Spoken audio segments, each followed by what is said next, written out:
Chad was an overweight, inactive boy who spent most of his time at home, absorbed in his phone. One afternoon, his mother called him into the kitchen.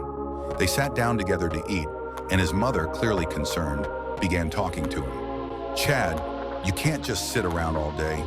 You need to do something, anything. You're wasting your life," she said, her voice filled with worry. Chad, feeling frustrated and cornered, snapped back. "You don't get it. I'm trying, but nothing feels right anymore."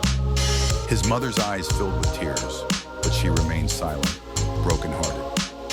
Chad, unable to take it any longer, stormed off to his room and slammed the door behind him. He lay in bed trying to forget the conversation, but sleep eventually overtook him. In his dreams, memories from his childhood resurfaced. He saw himself as a young boy, proudly showing his mother a report card filled with good grades. She had embraced him, proud of his achievements. The memory was bittersweet, and he woke up with a knot in his stomach. He walked into the kitchen, but when he saw his mother slumped over the table, lifeless, his world shattered. He called her name, but there was no response. His mother was gone. Stunned, Chad returned to his room, the weight of grief and regret pressing down on him.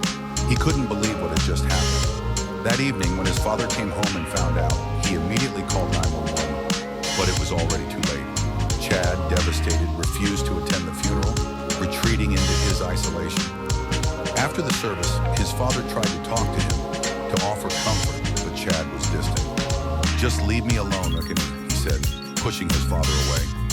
Over the years, his father kept trying to reach him, coming by every year, hoping for a breakthrough. But each time, Chad shut him out. By the time Chad turned 30, he was weary of his father's attempts to connect.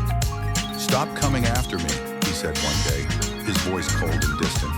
His father, hurt but understanding, left once more. Chad, now completely alone, sat on the blue couch in his living room, staring at nothing. He closed his eyes and drifted into a restless sleep. In his dreams, he saw glimpses of his childhood again, but this time they felt distant, empty. And in the quiet of the night, Chad passed away, his loneliness finally consuming him. This version provides more detail than the shorter one, but avoids being overly long, keeping a balance between the key moments and emotions in the story.